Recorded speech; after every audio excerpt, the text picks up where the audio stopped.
Hello everyone. In this video, we are still going to learn about modern evidence of plate tectonics. So there's one lesson goal that I would like you to be able to do by the end of this video is to be able to describe how paleomagnetism data support the concept of plate tectonics. So by now you should know that we do have a magnetic field on Earth, and this is how it looks like. Okay. One thing that I would like to remind you is that the Earth's magnetic field is generated from the liquid outer core, and remember that the core mainly consists of what? Of metal elements such as iron and nickels. So the flow of this liquid iron and nickel is the one that is responsible in creating the Earth's magnetic field that looks something like this. Okay. And another thing that I would like to highlight here is that just like other magnets, the Earth's magnetic field also has an axis, and this would define the Earth's magnetic north pole somewhere over there. Okay. And notice the difference between magnetic north pole and the geographic North Pole. So the geographic North Pole would be somewhere there. So there's a little bit of difference there between the two axes. Okay. It is very important. The Earth's magnetic field is important for us because it protects the Earth from the continual solar wind. So solar wind is basically, a bunch of ions that have been blown away from the surface of the sun here. And it's actually pretty harmful for electronic devices. So thanks to the Earth's magnetic field, we're basically protected from the solar wind. The second one is that,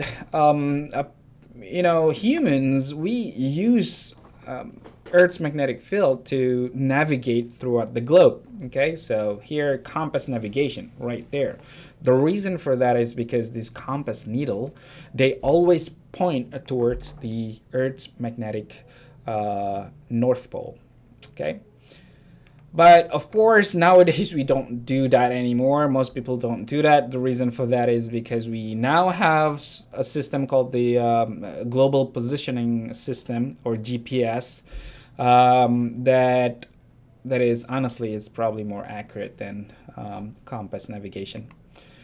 Anyhow,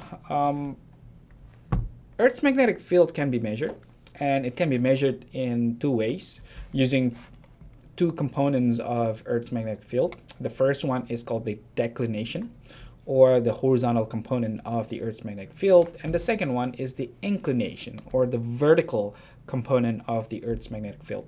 Let me talk a little bit about that in more detail. So this is declination. Again, this is the horizontal component. We can measure it because the compass needle, just like I mentioned earlier, it always points towards the magnetic north, okay, not the geographic north. So there's always a little bit of difference between the direction of magnetic north and geographic north, and that difference there is what we call as the declination. Okay, so that's the number. That's the first number that we can get from the Earth's magnetic field measurement. And this is just an example. If you are standing right there, that would be, say that that's the magnetic north, the location of the magnetic north, and then that would be the geographic north. Then the declination is simply just the angle between the two lines. Okay. The second one is called the inclination. This is the vertical component of the Earth's magnetic field, and it can be measured using a tool called magnetic inclinometer. Okay, so if you had an inclinometer, and then if you put it somewhere in the equatorial region, for example, in this location right there, then the inclinometer would be pretty much horizontal and parallel to the ground. Okay, so that would be the inclinometer, and that would be the ground. They will be parallel to each other. However, if we start walking towards the North Pole, then the inclinometer will start to tilt. Okay, in fact, if you're standing right here right at the Earth's north magnetic pole, your inclinometer would point towards the ground, just like that. Okay, incredible. So inclination is simply just the angle between your inclinometer, okay, the tilting angle, with the horizontal plane. Okay, that will be the inclination. Okay, so again, two components, declination and inclination, we can get based on Earth's magnetic measurement. Now, the cool thing about geology is that rocks can actually record the states of Earth's magnetic field in the past. Okay, the reason for that is because some minerals within rocks are easily magnetized because of high iron content in it. And the examples of the minerals would be magnetite or hematite. So these are minerals that have high iron content in it.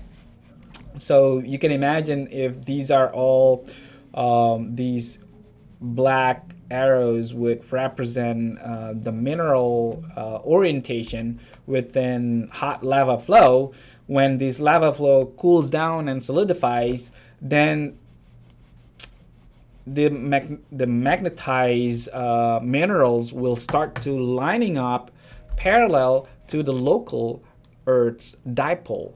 Okay, so if the Earth's dipole at the time the rocks form pointing towards this direction, then all the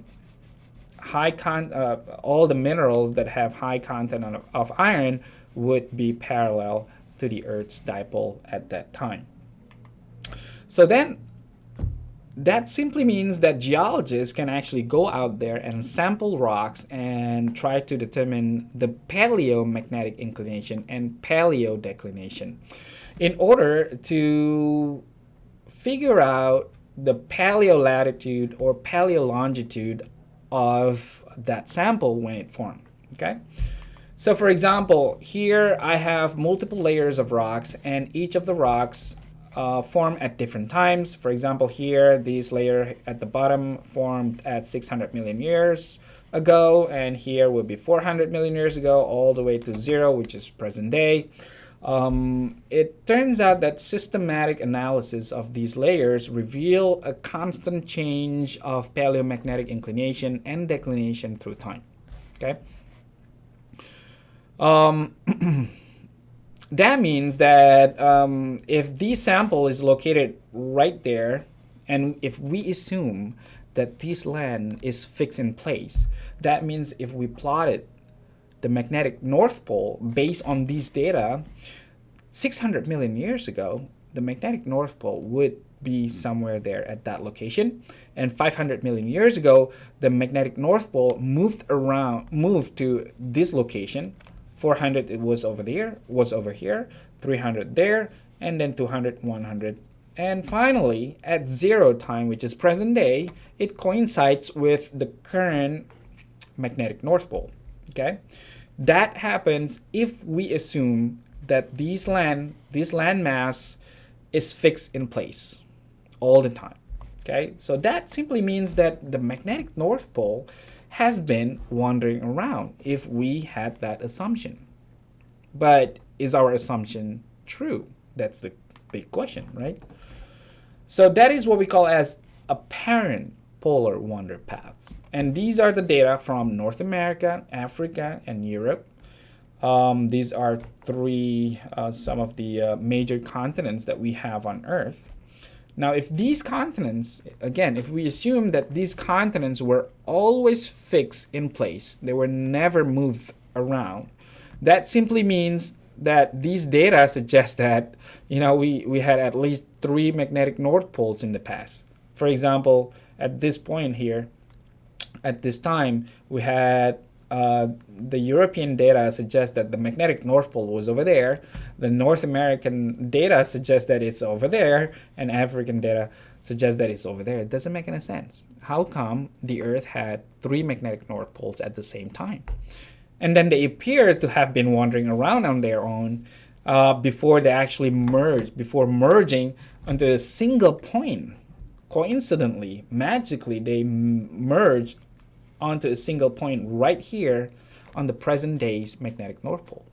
Okay, that doesn't make any sense. Okay, scientifically, that doesn't make any sense.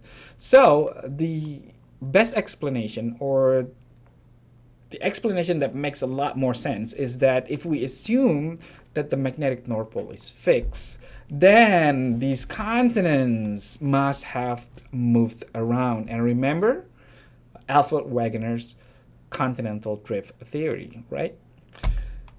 And that also means that there has only been one magnetic North Pole. We do not need multiple magnetic North Poles in order to explain this data. Okay? And that is how paleomagnetic data supports continental drift theory, as well as the modern day theory of plate tectonics. Again, if you do have questions, let me know, and we can discuss it further through emails or in our discussion boards. Okay? See you next time.